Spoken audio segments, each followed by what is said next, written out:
Now, at the heart of any biochemistry class is we're talking about the transfer of energy. We're talking about the kind of movement of energy. So organisms are going to perform energy transductions to accomplish work in order to actually stay alive. Living organisms are going to exist in dynamic steady state and are never at equilibrium with their surroundings. Energy coupling allows living organisms to transform matter into energy. So the coupling of different reactions, one example of that would be if you have an unfavorable reaction and a favorable reaction. You can combine those two kind of reactions to make the overall process favorable. Biological catalysts reduce energy requirement for reactions while offering specificity. So this is where we've talked about, and we're going to focus on biological catalysts in the context, or as enzymes. Excuse me.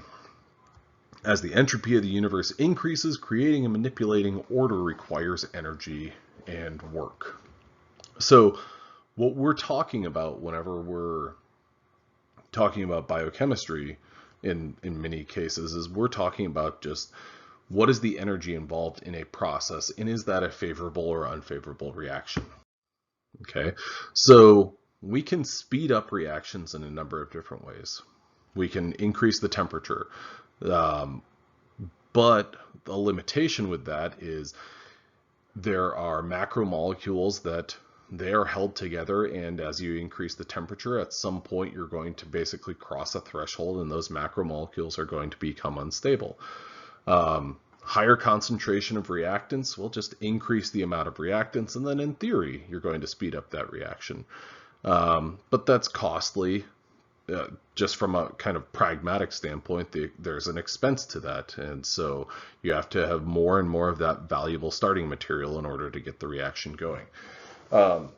You can change a reaction by coupling it to a faster one, and this is what is universally used in living organisms. So you have a reaction that is very favorable and very fast, and you combine these two reactions, one really good, strong, fast, everything, to one that's really low or really slow. You combine the two, and overall they're much faster.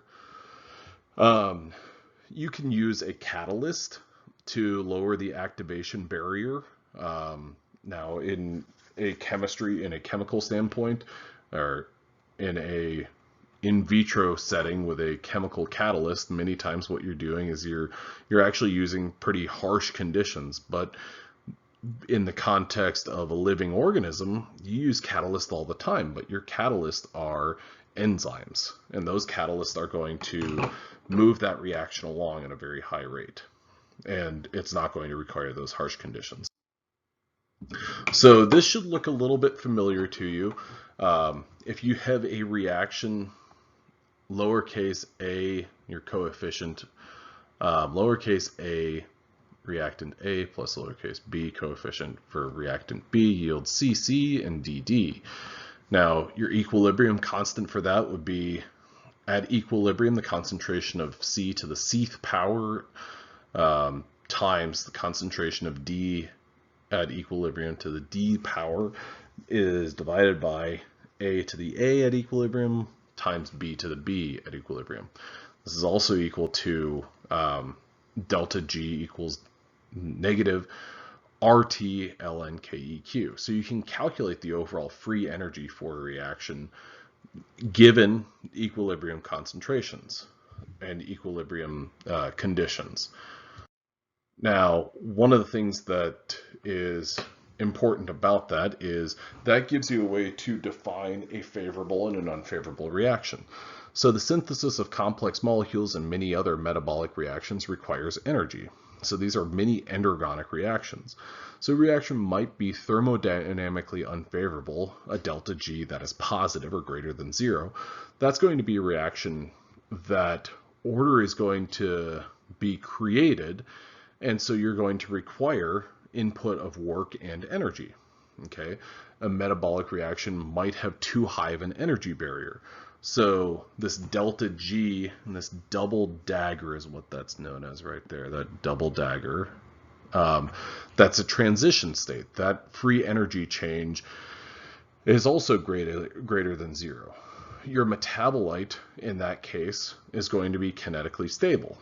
Now, the breakdown of some metabolites releases a significant amount of energy.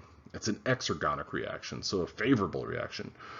Metabolites like ATP, NADH, and NADPH can be synthesized using the energy from sunlight and from fuels. Now, early on in a metabolism class, you're going to focus a lot on ATP, and then you're going to focus on NADH, and then you're going to focus on NADPH. ATP, that's the one that everyone knows, because if you took high school biology, you probably have heard the phrase, the mitochondria is the powerhouse of the cell, and the mitochondria produce a ton of ATP. Even if you didn't take high school biology, you've possibly heard that. Now, the cellular concentration is far higher than their equilibrium concentrations of those specific metabolites. So when you break these guys down, that ATP, NADH, or NADPH, you're going to be releasing a lot of energy. So that would be a favorable reaction, in which case your delta G your delta G is going to be less than 0. And so that would be a favorable reaction.